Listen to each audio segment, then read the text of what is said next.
আসসালামু আলাইকুম। এখনো পর্যন্ত আমি আমার খামারের ভিডিও আপনাদের মাঝে তুলে ধরতে পারিনি, যেহেতু এই ইউটিউব চ্যানেলটা আমার খামার এর জন্যই খোলা। এটার জন্য আমি খুব দুঃখিত। তো আজ আমি আপনাদের মাঝে একটি ভিডিও নিয়ে আসছি, সেটা হচ্ছে আমাদের নারায়ণগঞ্জে একটি সুন্দর মনোরম দৃশ্য একটি জায়গা আছে, সেখানে ঘুরতে যাওয়া। এই জন্য আজকে আমি এই ভিডিওটা আপনাদের মাঝে শেয়ার করলাম। যেহেতু আমি একজন খামারি, তাই আমাদের কোনো ঘুরতে যাওয়া, আমাদের বিনোদন বলতে জীবনে কোনো কিছুই নেই। তাই আমার বোন আর ভাইয়া আমাকে নিয়ে ঘুরতে যাওয়ার প্ল্যান করলো।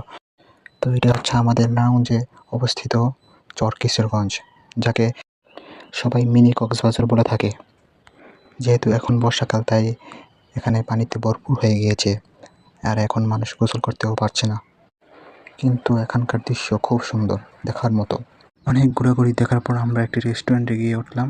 আশেপাশের রেস্টুরেন্ট থেকে এটা অনেক সুন্দর, আর এখানটার ভিউটা না অনেক সুন্দর। আপনারা দেখতে পাচ্ছেন এখানে অনেক কচুটি, আর এখানে যখন বর্ষাকাল না থাকে, কচুরি না থাকে, তখন মানুষ এখানে গোসল করে, আর পুরো কক্সবাজারের মতো দেখা যায়। তাই এটার নাম দেওয়া হয়েছে মিনি কক্সবাজার। তো আমিও খেতে বসে গেলাম। তো এখানে আসছি তো শুধু দেখার জন্য নয়, খেতেও আসছি। তো আমার খাবারে যা আইটেম ছিল তা আপনাদের মাঝে শেয়ার করা যায়।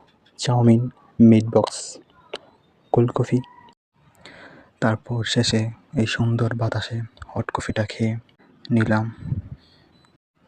তারপর আমার বাকিনারা বলছে পার্কে যাবে। তারপর পার্কে গেলাম। যার পর আমি বেশিক্ষণ সেখানে থাকতে পারিনি, কারণ আমার বন্ধু অনেক ফোন দিচ্ছিল, আর আমার বন্ধু হাসি নিবে, তাই বন্ধুর সাথে ওই বিষয়ে কথা বলার জন্য বাইরে বের হয়ে যাই।